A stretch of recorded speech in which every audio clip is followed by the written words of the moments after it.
The blockade is live. As of 10 a.m. Eastern Time yesterday, the United States Navy is positioned outside the Strait of Hormuz, stopping every ship that tries to enter or leave Iranian ports. J.D. Vance spent 21 hours on Pakistani soil and left without a deal. Iran's foreign minister says they came inches from signing something. Washington says Iran was living in a fantasy about its own strength. And then, this morning, President Trump told reporters outside the Oval Office that people from Iran had been in touch with Washington. They want to work a deal. So let's be clear about where we are tonight. The blockade is real. Oil is at $99 a barrel. The ceasefire expires in 8 days, that is April 22nd. Iran's Revolutionary Guard is on maximum combat alert. Britain and France have just announced they will not join the US blockade. They are instead organizing a rival multinational mission to reopen the strait. This is not a pause in the crisis. This is the crisis at its most complex.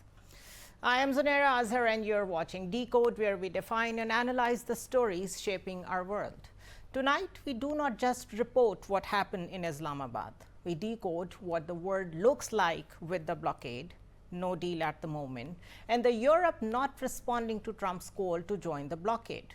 3 scenarios, 3 sets of questions. Let's begin.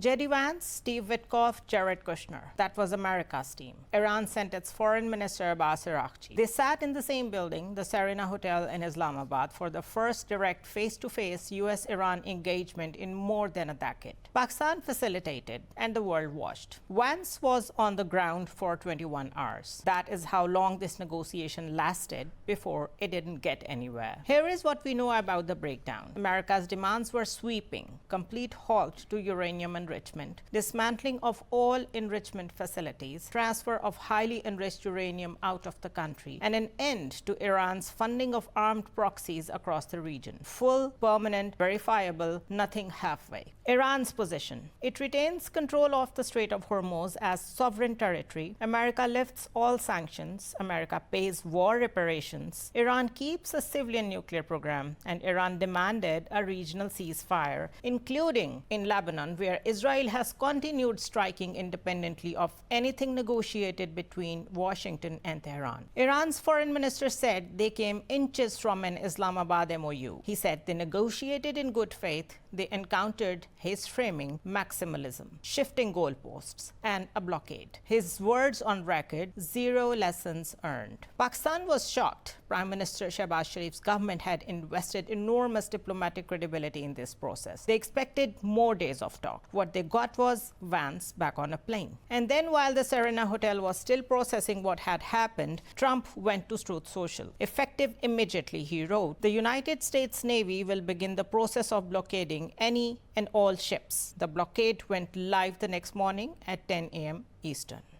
Every war ends at a table. But tables only work when both sides share the same will for peace. America's viewpoint is that Iran is broken. 40-plus days of strikes, economy destroyed, military degraded, proxies weakened. The US official who briefed reporters after Islamabad said Iran misread its own position. Translation: you think you have leverage? You do not. Iran's answer: we still control the most important sea lane on the planet. 230 oil tankers are sitting trapped inside the Gulf right now, according to Abu Dhabi's national oil company. Shipping through the strait has been reduced to over 90%. Oil hit $119 at its peak. The longer this continues, the higher gas prices climb in America, and that is politically toxic for Trump going into midterms. We hold the cards. These are 2 sides, 2 completely different maps of the same war. When both sides declare victory and make that a vantage point of discussion, you cannot agree on what a compromise might look like. Why? Because compromise always requires one side to accept less than it thinks it deserves, at least in the closed rooms. And no one accepts less than they deserve when they believe that they are about to win. That is not a failure of diplomacy. That is a failure of shared reality. And it is the story nobody is telling clearly. Before we build scenarios, I want to start with the question nobody is asking cleanly. Not who is right, but why do both sides believe so completely that they are? Because until we understand that, we cannot understand what breaks the deadlock. Let's turn this into a debate and welcome our first guest. Tonight, we are joined by Ambassador Ali Imran, a seasoned diplomat, and let's see what's his take on all these scenarios. Thank you so much, Ambassador Imran, for joining us. Iran's foreign minister says they came inches from an Islamabad MOU. America says Iran was living in its own fantasy about its own bargaining position. So both sides basically left the same room with opposite readings. Are we looking at a coercive diplomacy when two parties have fundamentally different assessments of who holds the leverage? No, I think it was a timing problem. What happened was that till the last hour and a half, they seemed to be coalescing towards a joint communique or something of that sort in a very good atmosphere.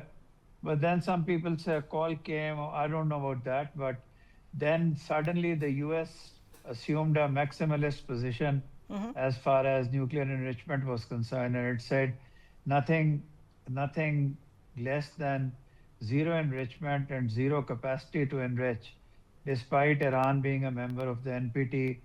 And so suddenly Iran was caught unawares. And there are various theories that Kushner called Netanyahu or somebody and changed his stance. That I don't know. But the US assumed a maximalist position, and it wanted guarantees that Iran would never, ever in its lifetime become nuclear. By nuclear, I mean would enrich uranium, no enriched uranium. This was a departure from the 3% or so they had almost agreed in Oman. So that became one of the reasons for the breakup of this round. Right. If you compare the two negotiations, the one with Oman previously and the one that we are calling Islamabad talks, the Omani foreign minister clearly said about those that we were inches away from a clear mandate and we were agreeing on a lot, and Iran was ready to give up on the enriched uranium clause. Despite that, it didn't succeed and we witnessed a war. Same has happened this time. Do you think this is something that has something to do with Washington changing goalposts time and again due to Netanyahu or Israeli lobby? No, in Muscat, when they were in Oman, it was a clear case of deception. They were preparing for an air attack, gathering intelligence. Netanyahu had been to Washington, sometimes publicly, sometimes secretly. So that was just plain deception, which is the reason for Oman's ire. And their foreign minister, a thorough gentleman who I know personally, was so offended that he wrote in the Economist, and he was actually in Washington or was about to leave when the war started. Yeah. So that was deception. This time, I think they were near an agreement, and suddenly maybe there are various plausible, implausible theories. Some people say J.D. Vance should not have been. I mean, Trump did not want him to get the limelight, and some people say that Netanyahu intervened. Other people say that they wanted total capitulation of Iran, which should be seen also. Yeah. So this time it's different. This time the talks were taking place in the middle of a war, in the middle of a decapacitating economy of the world, oil shortages, gas shortages, mineral shortages, fertilizer shortages. So this was different. That was prior to a war. That was to avert a war. This was to stop a war. Right. We were talking that both sides were so convinced that they hold the cards of victory. So what historically forces one of them to update that belief? Does it always require a military event, or can this economic pressure alone can shift the map of reality for both? I think Iran was okay with what was happening till, as the foreign minister says, till the end came, and suddenly they saw the goalpost being shifted. The US was also okay till I think instructions came from Washington due to whatever reasons that they should further make their own stance maximalist. So something happened. Which we were no, I think, I believe. Trump. I think even most Americans that I know, they seem to believe that Israel intervened. Yeah, everybody But believes that. they're, Yeah. yeah. So maybe they're right. Maybe Trump wanted the final glory to be his, and maybe he wanted better terms, and he had the Hormuz blockade in his mind. So, uh, so it can be any of these things. Ambassador, could it all be a theatrical kind of a display of that, yes, we want to stop it, but look, Iran is not agreeing to it, that kind of display for the domestic audience? Could it be that? Yes, it could very well be that, but then I would have thought that it would be followed by increased horrific attacks, Yeah. air attacks on Iran. Those they haven't happened till now, but we still have a few days to go before the ceasefire ends. But in the meanwhile, I think Trump has been fed by somebody that you don't even need to do anything. You just stop Iran's ships from getting out for exports. And it will kill two birds with one stone. China won't get its oil, and Iran won't be able to export. And the bill runs into $180 million a day. But again, I think he has miscalculated. I think again this is more theatrics. This is not a serious statesman who wants to resolve the issue. He wants Iran to come begging for relief because he feels that he will economically strangulate Iran. He doesn't realize that they already have, as we say in Urdu, a coffin on their heads. Look at their faces. Their faces were very serious, and the airline pictures of the little children who embrace Shahadat. So there the mindset won't be swayed by a few $1 million. Right. They will find ways to send oil through a land route, maybe even through Pakistan. And they would feel that China would now jump into the fray. The Americans think that China would force Iran to accept zero ability for nuclear enrichment. Yeah. Yes. Yeah. So continuing on what we were already talking, that Trump announced the blockade within a day of Islamabad talks. Was Pakistan blindsided? And Iran called it moving the goalpost. We also said the same, that they have been doing it. Is that a tactic that has ever worked in the history of a coercive diplomacy? Or does publicly escalating during an active negotiation almost always kill the negotiation again and again would work? Actually, this moving the goalpost, a commonly accepted goalpost, is always bad for peace. So I don't think what the plan is. Maybe tomorrow on Truth Social, he'll say that we have won. I've decided. I'm talking to very good Iranians. They want a peace deal. I've decided that I'm going to have a peace deal. I'm going to go to Geneva and meet them.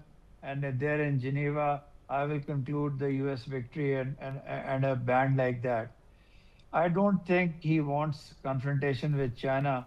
And I think China, what will China do? I think Iran would give the uranium it has enriched, but it would never give up its right to enrichment. That is a no-no for Iran. Right. The sticking points, one of the sticking points, I would say. On the surface, the ones that seemed like very clear that were enrichment facilities, as you are saying, the straight reparations, but the Iranian foreign minister specifically said that they were inches away from a deal. And coming from Iranians, this is a big deal because they are very tough negotiators. So which was, in your opinion, the final line that neither side would cross? Was it the nuclear question? Was it the reparations? Was it Lebanon? The one dimension neither side could control because Israel is not bound. It says it is not bound by any ceasefire America and Iran are negotiating. That's true. There are many people who believe it was Lebanon. There are others who believe that the pace agreed of returning Iranian money and confiscated Iranian money was very slow. It was to be phased out, and Iran wanted an immediate payment to see the sincerity of the American side, who they don't trust. So it could be that, but the proclaimed the proclaimed sticking point was the nuclear sticking point. I think the Iranian foreign minister is trying to hint that they were inches close to a deal, and then something happened. Yeah. And the whole world, American journalists, you would know many who are in Islamabad still thinking that maybe a new round could take place here. Uh, all of them, those I've seen or met, they have a consensus that it was Israel and it was Kushner, and they Witkoff. don't say much about Witkoff, but both Kushner and Witkoff have pages to Netanyahu. So they feel that Israel scuttled the deal because Israel wanted to talk with Lebanon from a position of strength, and but those talks are sort of meaningless. What talks can take place if only the two ambassadors are talking? I And mean, ambassadors in Washington D.C. My God, those are no talks at all. the very fact that JD Vance became the face of the Islamabad talks was one point that people were very optimistic that something good, at least something good, let it be even 5% or 2%, is going to come out of it. Yet, it seems as if Steve Witkoff and Kushner prevailed. Is this a right reading?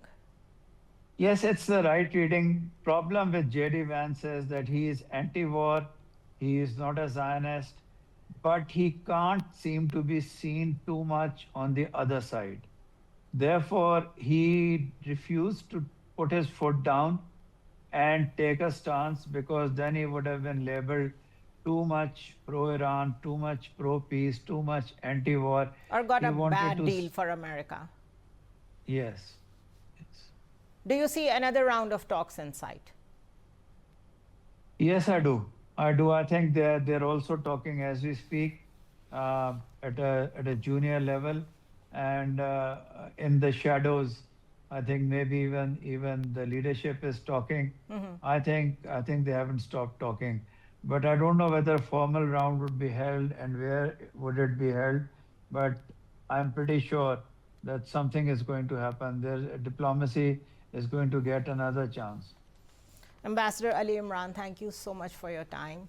It was a pleasure Thanks for having you. having me.